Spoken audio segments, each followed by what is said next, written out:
Hello everyone, lesson 10.1, an intro to systems. In chapter 10 we're going to be talking about linear systems. We're going to get kind of a definition for that here in lesson 10.1. Learning targets for today is to get a definition for systems of equation, to know what a solution to a systems of equations is, and to be able to find those solutions to systems of equations by graphing. So we're going to start with a warm-up. In our warm-up, two conditions will be given. A possible solution is also given. Determine if the conditions are met. If one or more of the conditions is not met, please identify which one. And just a reminder that the word "and" indicates that both conditions must be met. Example 1. My pet has 4 legs and my pet has eyes. Possible solution. My parrot, Petey. Example number 2. A sports team that plays baseball and is from New York. Possible solution, Minnesota Twins. Example 3. I am thinking of two numbers whose product is 12 and sum is 8. One possible solution, 6 and 6.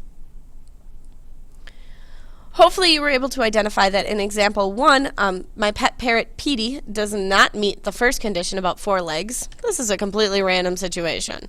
In example number 2, the possible solution Minnesota Twins does not meet the second condition that they are from New York. And in example number 3, the possible solution of 6 and 6 actually does not meet either solution. This is a very mathematical one. If I take a look at 6 and 6, the product of 6 and 6 is actually 36, not 12. And the sum of 6 and 6 is actually 12, not 8.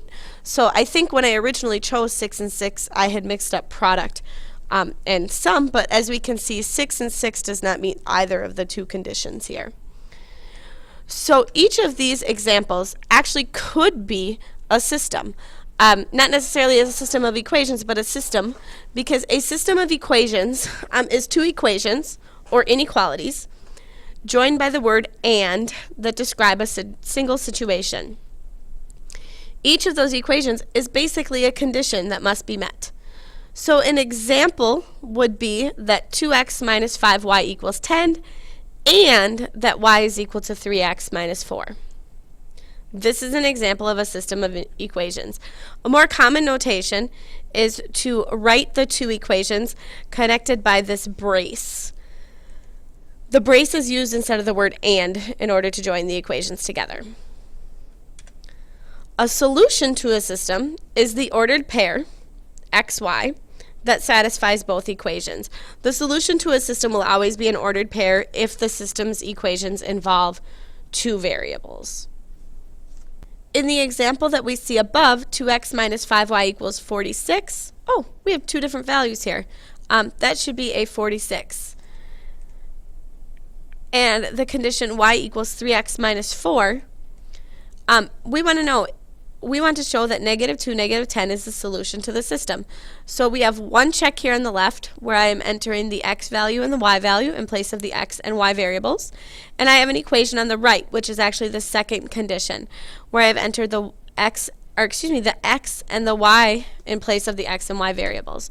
By going ahead and following through on the arithmetic here, we end up with negative 4 minus negative 50, or 46. Which checks out. It does satisfy the first condition. And on the right, negative 6 minus 4, which is negative 10. And it does satisfy that condition as well. Remember, we did use this particular equation, not the first one that was given. A solution to a system, again, the ordered pair xy that satisfies both equations. If we're going to find a solution to the system by graphing, and you should write down these steps, we can graph both equations, either by hand or on the calculator or some other graphing device that you have. Today in the notes you'll actually see me using a software found at geogebra.org. The graph of an equation shows all ordered pairs that satisfy that equation. Next would be to find the intersection. The intersection is the exact point where both equations are satisfied. And finally, that ordered pair of the intersection is your solution. You should double check to make sure that it satisfies both equations. So as an example that you're going to see here, we're going to use a graph to find the solution to the following system of equations. You can just watch this one and write down your questions about what is being done. You don't actually have to work this example through, but watch it, write down some questions that you have about what's being done, because we'll see some similar examples in class next time. So our system of equations here is y equals 3x plus 2 and y equals negative x plus 6. Well, it looks like I've revealed the answer a little early, but let's take a look here. We can see that the red line, this graph was made using a free software found at www.geogebra.org/cms/en/download. You can go ahead and click on the link if you would like to look at the PowerPoint and download the software as well. The red line shows all ordered pairs that satisfy the red equation, 3x plus 2. We can see this y-intercept being a 2 here. Right here, we can see that it goes up 3 and over 1 as indicated by the slope of 3. The green line shows all ordered pairs that satisfy the green equation, which is y equals the opposite of x plus 6. This plus 6 indicates that we have a y-intercept of 6. The negative x indicates that this is a negative slope going down 1 over 1. The point A shows the intersection of the two lines where both equations are satisfied. Both equations are satisfied right here at the point 1, 5. The point A then is the solution, 1, 5. If we want to check our solution, I'm checking with the red equation right now by entering my y and x values in the appropriate place. And by calculating out, I do see that 5 equals 5, which checks out. This does satisfy the first equation. And in the second equation, I'm entering my y and x values in the appropriate place. And following through on the calculation, I find out that this does, in fact, satisfy the second equation. So the solution 1, 5 is valid. Again, we'll be seeing some similar examples in class. If you had any questions based on the last example, you'll have the opportunity to ask those as well. These are the examples that we will be covering in class, examples 1, 2, and 3. You can prepare yourself for class now and check your understanding by attempting them. Give them a shot. Do you have any idea what's going on? Yes or no? You'll be better prepared for class if you at least read these examples and thought about how you might do them. You can press pause and take a look at these, and then you can continue on for the next video. In lesson 10.2, we are going to expand our solving of systems using substitution.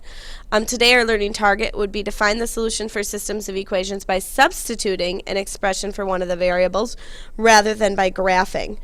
So as we take a look, just a warm up for you guys right now, I'd like for you to check that negative 3, 4 is a solution to the equation y equals negative 5x minus 11.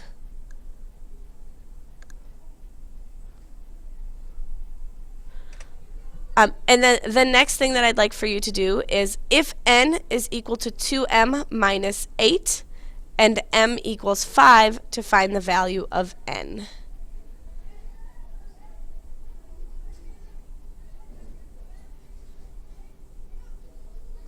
Hopefully with the first one here you've managed to find out that yes, it is a solution because by entering y and x values as seen here, we will come up with a valid equation.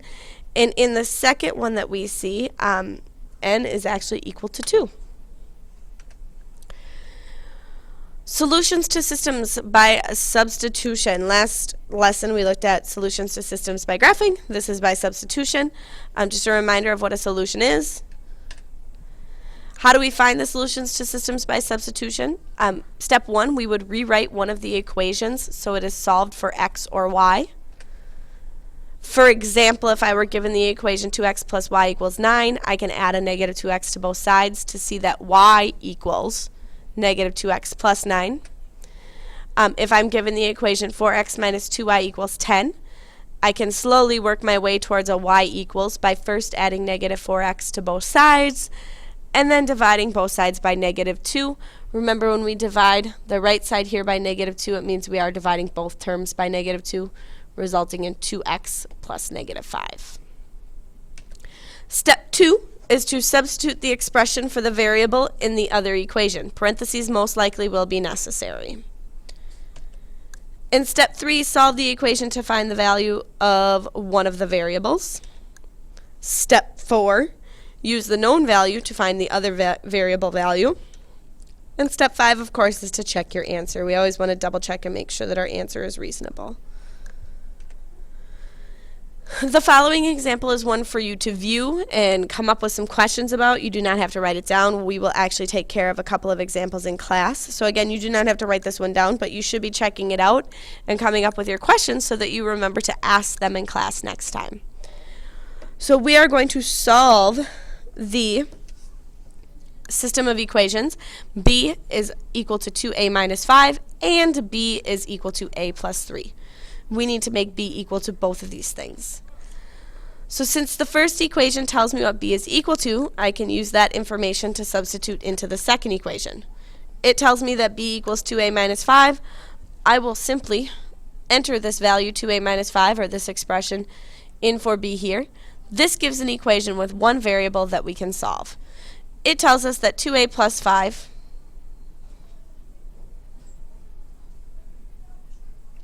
scratch that. It tells us that 2a minus 5 is equal to a plus 3. You can see that the second b has simply been replaced by the value given in the first equation, the expression that was given in the first equation. So we're going to go ahead and continue. There is no squared variable, so algebra will be enough. We do not have to use the quadratic formula as we learned about in chapter 9 at this point. But we do need to gather the like terms to one side. We want the variable to only be on one side of the equation. So we're going to go ahead and add the opposite of a to both sides, because now when I combine like terms, the left side turns into a minus 5, whereas the right side becomes just a 3. Adding a with its opposite like term zeroes out. We need to eliminate the constant using addition, which results in a equals 8. We have just found out the value of a. We can use either equation then to find the value of b. Taking a look at these two equations, the second one looks a little bit more simple. So if I use the second one, b equals a plus 3, I know that, or I assume, based on what we just did, that a is equal to 8. And I just found out that b equals 11. Now, should I check my answer as indicated in step 5? Yes. Remember, when we check our answer, there's really two parts to the check. We want to make sure that a equals 8 and b equals 11 is a valid fit for both equations. Check 1, I am checking the equation b equals 2a minus 5. I've entered the value b is 11 and a is 8. Calculating out, this checks out. Check 2. Calculating based on a equals 8 and b equals 11, this one checks out as well. Kind of a fun fact for you, I made a really simple arithmetic error the first time that I did this, and originally thought that a was equal to -2 and b was equal to 1 until I did the check. When I checked it and I said that 1 was equal to 2 times -2 minus 5, that obviously didn't work out. I went back and I found my error. My error actually was that I had accidentally done an addition symbol here instead of the subtraction symbol that was given in the system. Of course, we will be doing some examples in class next time I see you. These are the 3 examples. You can prepare yourself for class and check your understanding by attempting them, or at least reading through them and coming up with some questions now. Have a great day.